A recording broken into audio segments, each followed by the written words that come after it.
میرے لیے بہت زیادہ دلچسپ ہے، اور پریشانی یہ ہے کہ اسی طرح ایک اور مجلس جماعت اسلامی کی یوم تاسیس کے حوالے سے ہو رہا ہے، اس میں بھی جانا ہے۔ محترم شیخ صاحب نے اپنے اختیارات بھی استعمال کی اور مجھے اجازت بھی دے دی ہے کہ میں چند باتیں عرض کر کے ثواب بھی لے لوں اور سعادت بھی حاصل کروں اور دوسرے پروگرام میں بھی پہنچوں۔ محترم ڈاکٹر اسرار صاحب کا کوئی ایک مجلس میں اس کے کام کا احاطہ کرنا ممکن نہیں ہے۔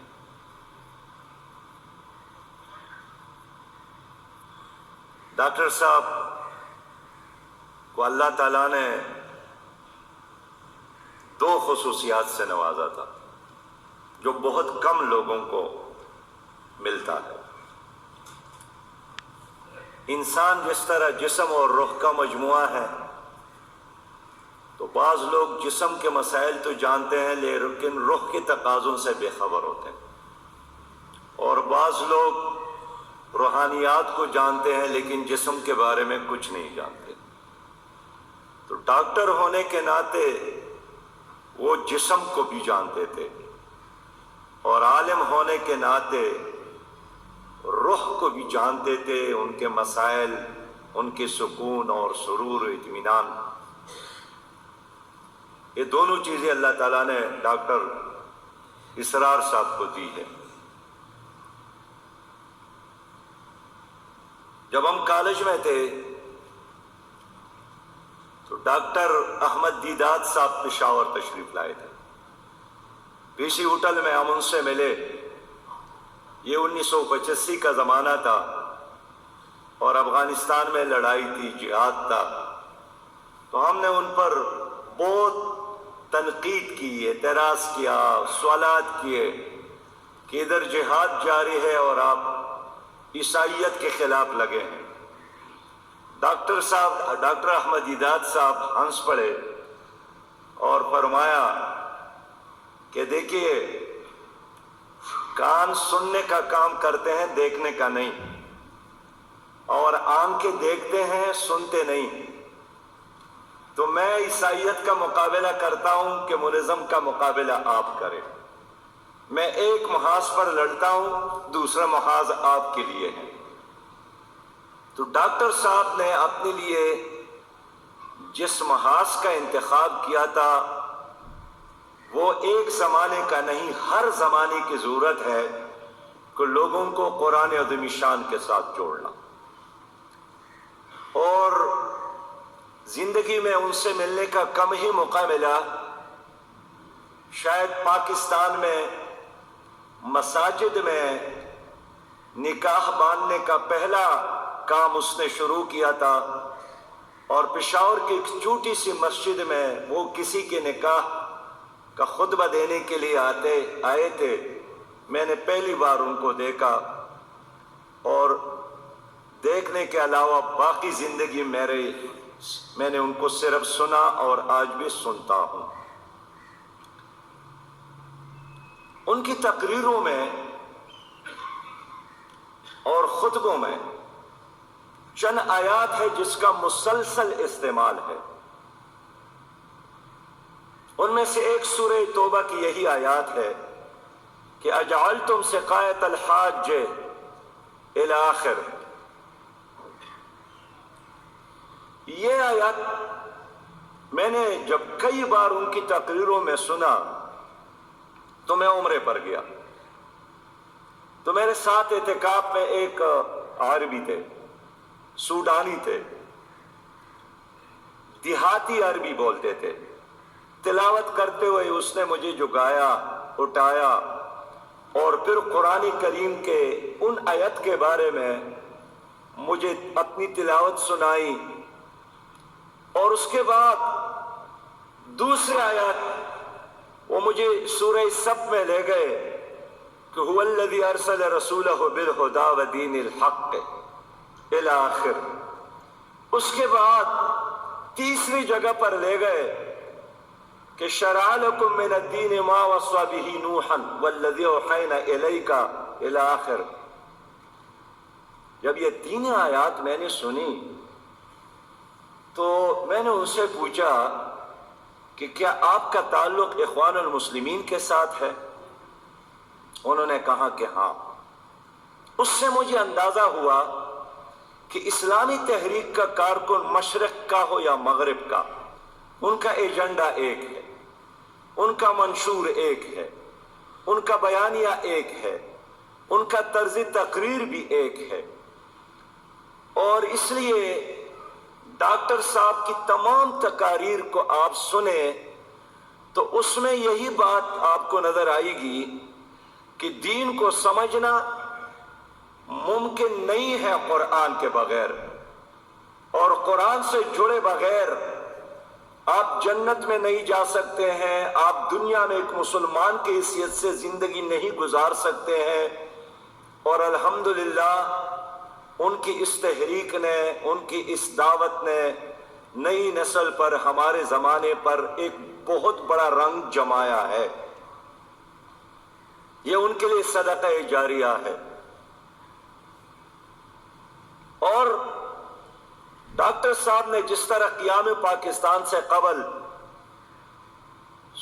اسکول کا طالب علم تھا، ان کے بارے میں تھوڑا ریسرچ کی کہ ایک اسکول اور کالج کے طالب علم نے کیسے قرآن کے ساتھ اپنا تعلق بنایا، تو معلوم ہوا کہ ان کی والدہ محترمہ ایک ایسی خاتون تھی جس کا تعلق حضرت ابوبکر رضی اللہ تعالیٰ عنہ کے خاندان سے، تہجد گزار، متقی اور پرہیزگار، اور اس نے اپنے بچے کو قرآن کریم کے ساتھ جوڑا.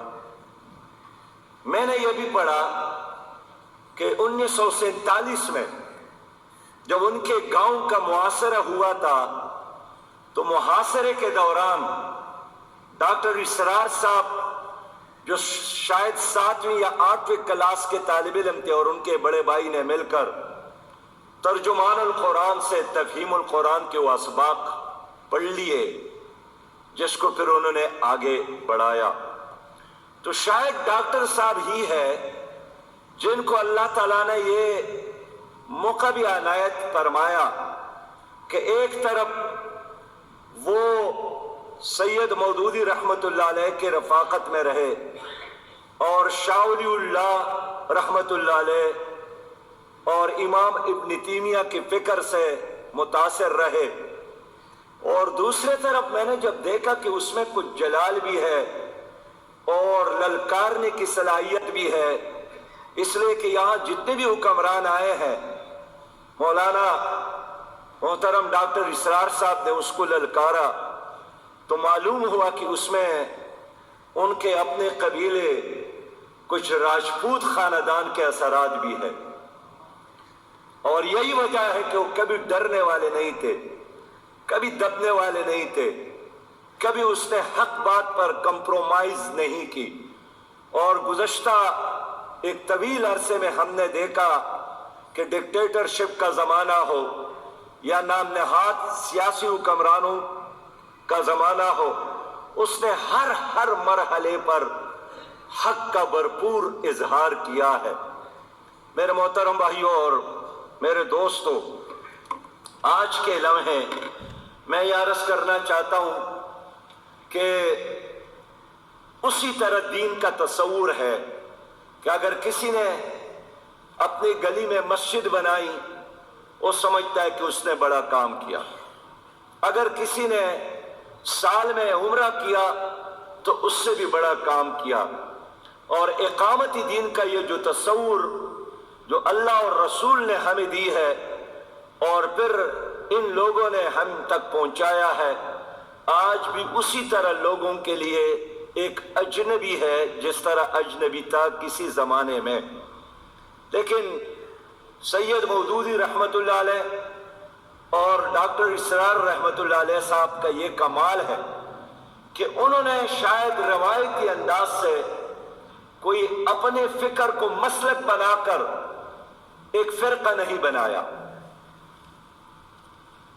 کوئی روایتی مدرسہ بھی نہیں بنایا، اس لیے کہ مولانا کا بھی اور ڈاکٹر صاحب کا یہ فکر بالکل ٹھیک ہے کہ ہر مسجد کے مقابلے میں اپنی مسجد بنانا، مدرسے کے مقابلے میں اپنا مدرسہ بنانا، اس سے یہ بہتر ہے کہ ہم معاشرے میں اس روشنی کو عام کریں۔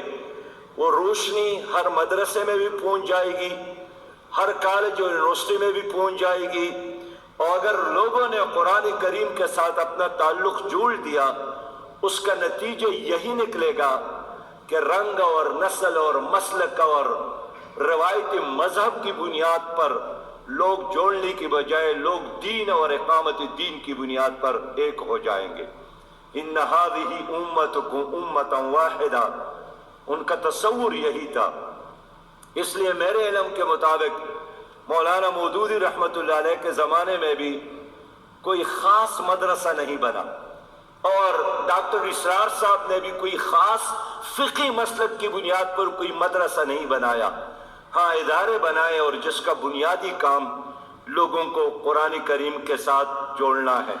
مجھے اس بات پر بہت زیادہ خوشی ہے کہ اللہ تعالیٰ نے ڈاکٹر اسرار صاحب کو ایسے صالح اولاد سے نوازا ہے جنہوں نے دنیا کمانے کی بجائے یا دنیا میں کوئی اور نام بنانے کی بجائے انہوں نے اپنی زندگی کو اسی مشن کے ساتھ جوڑ دیا جو ڈاکٹر اسرار صاحب نے پراپرٹیز اور دولت کے صورت میں نہیں چھوڑا ہے، بلکہ ایک مشن اور ایک عشق اللہ کی دین کے ساتھ اس صورت میں چھوڑا ہے۔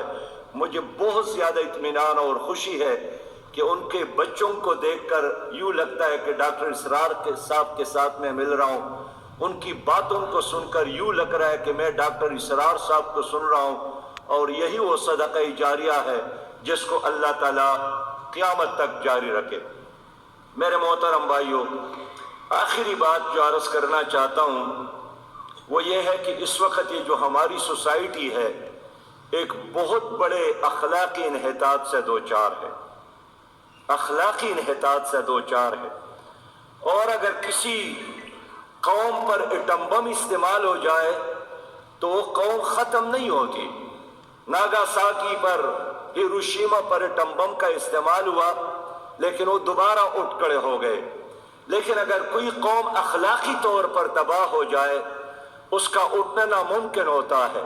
ڈاکٹر اسرار صاحب کی تقاریر میں اب بار بار عاد اور سمود کا تذکرہ سنتے ہیں۔ یہ تمام اقوام جو ختم ہو گئے اور پناہ ہو گئے ان میں کوئی معاشی کمزوری نہیں تھی، اس میں اخلاقی کمزوری تھی، اور آج ہمارے معاشرے میں ایک اخلاقی انحطاط ہے، اور یہ اوپر سے نیچے اور نیچے سے اوپر تک ہے۔ تعلیم اداروں میں، مدارس میں، سیاست میں، ہر شعبے میں آپ دیکھیں کہ ہر قوم کا کوئی اخلاقی پیمانہ ہے، ہمارے کوئی پیمانہ ہمارے اداروں میں، ہماری سوسائٹی میں اب نہیں ہے۔ اس کو ڈاکٹر اسرار صاحب کی تقاریر کی روشنی میں، ان کے تحریروں کی روشنی میں ایڈریس کرنے کی ضرورت ہے۔ اسی طرح معاشی تباہی ہے، اور ابھی بھی جب ہم آ رہے تھے تو پورا پاکستان چیخ رہا ہے۔ ڈاکٹر اسرار صاحب کی ہر تقریر میں آپ کو یہ آیات ملے گی کہ وَمَنْ أَعْرَضَ عَنْ ذِكْرِي فَإِنَّ لَهُ مَعِيشَةً ضَنْكًا وَنَحْشُرُهُ يَوْمَ الْقِيَامَةِ أَعْمَىٰ۔ تو اس معاشی تباہی اور بربادی کا علاج کیا ہے؟ رجوع الی القرآن کے علاوہ۔ اسی طرح کوئی قوم ترقی نہیں کر سکتی اگر اس میں عدل اور انصاف نہ ہو، اور یہ حضرت علی رضی اللہ تعالیٰ عنہ کا قول بالکل صحیح اور بجا ہے کہ ایک ملک کفر کے ساتھ تو چل سکتا ہے، ظلم کے ساتھ نہیں چل سکتا۔ اس ظلم کے نظام سے نجات کا راستہ کیا ہے؟ رجوع الی القرآن ہے۔ ہمارے ملک میں جرنیلوں کی حکومتیں رہیں، سیاسی لیڈروں کی حکومتیں رہیں، لیکن صحیح بات یہ ہے کہ کوئی انصاف نہیں دے سکا، اور انصاف کے بغیر کوئی معاشرے چلتا نہیں ہے۔ تو اس کام کے لیے بھی ہمیں رجوع الی القرآن کی ضرورت ہے۔ ہم نے معیشت کو ٹھیک کرنا ہے تو رجوع الی القرآن، ہم نے سیاست کو ٹھیک کرنا ہے تو رجوع الی القرآن، اگر ہم نے اس دنیا میں ایک باوقار قوم کے ساتھ رہنا ہے، کہ حیثیت سے رہنا ہے، تو رجوع الی القرآن کے علاوہ اور کوئی راستہ نہیں ہے۔ میں مناسب سمجھتا ہوں کہ ہم سب مل کر اجتماعی طور پر اس پر سوچیں، اس لیے کہ اس وقت ہمارا جو کام ہے 24 کروڑ انسانوں میں شاید سمندر میں قطرے کے طرح بھی نہیں ہے، ہم بہت زیادہ محدود ہیں۔ ہمیں اپنے دائروں سے نکلنا ہوگا اور معاشرے میں جانا ہوگا، ہر فرد کے دل پر دستک دینا ہوگا۔ یہ تنظیم اسلامی کا کام جو آپ کر رہے ہیں شیخ صاحب کی قیادت میں، یہی کام جماعت اسلامی کا ہے، اور یہ جماعت اسلامی جو کام کر رہی ہے یہی کام تنظیم اسلامی کا ہے۔ ان دونوں تنظیموں کے درمیان کوئی فکری اور نظریاتی فرق میں نہیں سمجھتا ہوں۔ یہ ایک ہی چشمے، ایک ہی دروازے اور ایک ہی گھر کے مکین ہیں، پانی پینے والے ہیں اور اس طرف چلنے والے ہیں۔ اس لیے جہاں جہاں تک ہو سکے ہم نے قدم سے قدم ملا کر اس اللہ کے دین کو پاکستان میں نافذ کرنے کے لیے جدوجہد کرنا ہے۔ شیخ صاحب کے آنے کے بعد پہلے ہمارے جو سابق ہمارے تنظیم اسلامی کے امیر تھے، بہت زیادہ پارسا، پاک دامن، پاک باز، محبت کرنے والے، پیار دینے والے آدمی تھے۔ ہم جب بھی جاتے تھے تو صحیح بات یہ ہے کہ ہم محسوس کرتے تھے کہ بہت پیارا بھائی ہمیں ملا ہے۔ اس کے بعد شیخ صاحب کی ذمہ داری لگی اور شیخ صاحب کو بھی ہم نے اسی طرح محبت کرنے والا پایا۔ میں یقین دلاتا ہوں کہ خیر اور نیکی کے کام میں جس طرح تعاون کی ضرورت ہو، جس طرح ساتھ مل کر چلنے کی ضرورت ہو، ہم آپ کے ساتھ ہیں۔ ہم انشاءاللہ قدم سے قدم ملا کر چلیں گے، پاکستان کو اسلام کا، پاکستان کو خوشحالی کا گہوارہ بنائیں گے۔ وآخر دعوانا ان الحمدللہ رب العالمین۔